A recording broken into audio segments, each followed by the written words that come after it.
Good evening. You're listening to Art Speak Radio on 90.1 FM, KKFI, Kansas City Community Radio, a monthly program discussing the literary and visual arts in the Kansas City area. I'm Blair Shulman, art writer and editor of Cupcakes and Regalia, along with my co-host, the lovely Maria Vasquez-Boyd, who cannot be here tonight as she is on assignment in Kabul. And bringing the magic of radio to you is our engineer, the incredible Mark Manning on the control board. My guests this evening are Daryl Chamberlain and Dr. April Lovelady, and we'll be discussing the Artists for Life project, and then we'll be talking to the folks about the literary easing, The Bluest Eye. Daryl, thank you for coming on the program. Welcome. Thank you for inviting me. Thank you for having us on. That's great. Tell our listeners a bit about what the Artists for Life project is. The Artists for Life project is a project that was born at the beginning of this year, where we became particularly concerned about the increasing level of handgun violence in the urban core. Mm-hmm. And so that I got the idea of putting together a program where we would put together a group of artists who would create special artwork that's going to be able to address the issue of handgun violence. We're hoping to cause people to think, to reflect, look at their role in this, and we all have a different role that we play in the increasing level of handgun violence. I see. And Dr. April Lovelady, you are a member of the Artist Coalition, The Light in the Other Room, and what is your connection to this project? Well, I came on initially to assist Daryl with grant writing and also with some of the administrative tasks that they require. And so, as he told me more about the project, I really began to become more passionate about it. And then you see everything that's going on in the news, and you realize that you've got to do something to address this issue, because it's not just affecting our generation; it's affecting the generation that's coming after us. And you identify with some of these children who are living in these areas that are smitten by this handgun violence, and you just want to do something to make the situation better. I agree. What medium are you going to be working in for this project? How are you going to present the artwork? The medium will be at the choice of the artist. What they'll be doing is creating specific artwork that will address an aspect of handgun violence, of which, after that work is completed, we'll have it digitized and turned into posters. What kind of posters? What large size, billboard size? How big? These will probably, in the first run, be about 16 by 20. Okay. And these will be put up all over the city. Some may be a little bit larger, some may be a little smaller, but we hope to flood the city with these posters. They're going to address a variety of topics. We'll ask questions such as, it's 9 o'clock p.m., do you know where your children are? We might ask handgun owners, have you properly locked your tool? We want them to know that the Jackson County Sheriff's Office will give you a handgun lock for free. That's good. So it's not only going to be an awareness campaign, but also an educational campaign as well. Who are some of the artists that are involved in this project? Oh, we've got some of Kansas City's finest African-American artists. Tell us, please. Lonnie Powell, for one. Henry Dixon, you'll find him in the National Watercolor magazine. Joseph Smith. Bonnie Brown, who you've seen in the Kansas City store many times. Bonnie's a friend of mine. I know Bonnie. She's a wonderful woman. She's one of them. Erling Flowers, of course. George Mayfield, Anthony High. Oh, boy, there's bunches of them. Marcel Smith, George Morris, myself, of course, Daryl Chamberlain. We've got some really wonderful artists and sculptors. That's great. So all of this, are there media buys and things like that? I mean, are you being given the space to present these posters around the city, or did you have to apply for funding? How is that going to be presented, and what's the cost aspect of all this? Yes, to make this thing happen, we do have to apply for funding, of which we started early in this year. We did receive a grant from the Charlotte Foundation. The Charlotte Street Foundation? Yes, to get us started.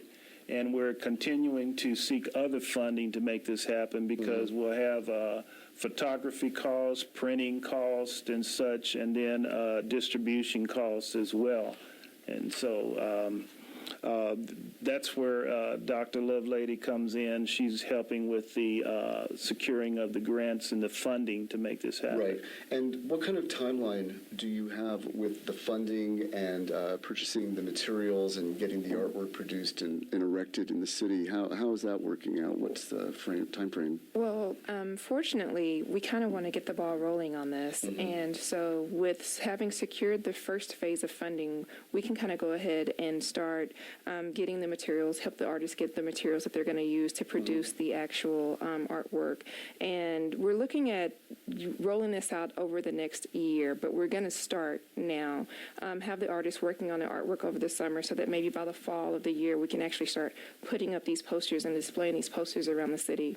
Is there a central location where everybody is working on the project, or are they all working individually in their own studios? How is that happening? Each one will be working individually in their own studios and developing those themes that are important to them. I'm going to give them all a CD that'll have a variety of topics, links to websites, videos that they can watch for inspiration and to help us know what we're dealing with. We've made a coalition or a partnership with the Kansas City Nonviolence Alliance, who is going to open out our official opening and giving us some information through presentations by the police department as well as their organization. They're going to help the artists understand the climate of Kansas City.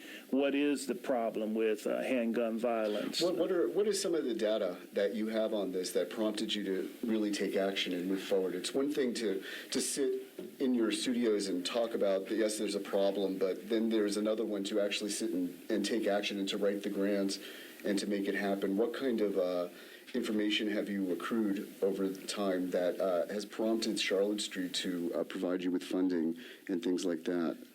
Where we're at Kansas City right now is we are at about 50 handgun deaths at this point. And this is a mid-year point, which on our hot years, we typically make over 100 handgun deaths, which gives us about a death every 3 days. How does that compare to the national average? The national average, while we sit here and if we come back at the same spot tomorrow, 32 people nationwide will have been killed by a violent act of handgun activity.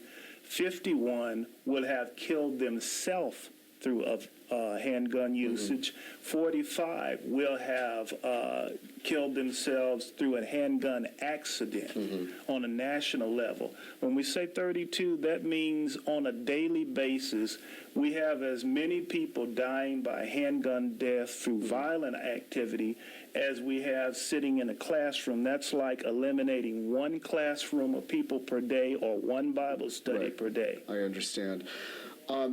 Is it only the artists from the Light in the Other Room that are participating, or are you involving school children in this? I thought I had read something about that in the materials. Yes, this is going to be a two-phase project. What we want to do on phase one, the artists of the Light in the Other Room will be presenting the artwork to show the public what we're doing and see the concept. Then we're going to go to the public schools, and we're going to have an art school contest across the schools where they will be encouraged to address the problem. And we want to hear the voices of the children speak, because they're at the level where this is really occurring. Right, and it's something that they've known for some of them all their lives. Right. And what is the typical age group that you're approaching that you think can understand the issue not just on a realistic level, but also as a psychological level, something that really will affect their upbringing and their adulthood? Actually, they're affected at all ages, in such that more recently in Phoenix, we had a 4-year-old boy who found a handgun and laying in the wrong place and shot his own father and killed him. our target group probably for the high school artwork is going to be at the high school level, but I'm being prodded to include middle school. Great. I'm thinking that really all grade levels probably have a voice, and we'll look at that as we get further into it. That's wonderful. I'm sorry, I wish we had more time to talk about it. This is a fascinating subject that really needs a more thorough discussion. If our listeners want to find out more about the Artists for Life project and the Light in the Other Room, where can they go learn more? The Light in the Other Room actually has a website. What's that address, please? I believe it's TLITOR.com. If you think the light in the other room, Okay. just go the first letter and you've got us. Or you look for us on Facebook, the Artists for Life Project. Mm-hmm. And also, you can find more information at the Charlotte Street Foundation, which is charlottestreet.org, I believe is the correct address. So, Dr. April Lovelady and Daryl Chamberlain, I want to thank you both very much for coming on the program. I really appreciate it. And right now, we're going to take a short intermission, and you're listening to ArtSpeak Radio on 90.1 FM, KKFI, Kansas City Community Radio.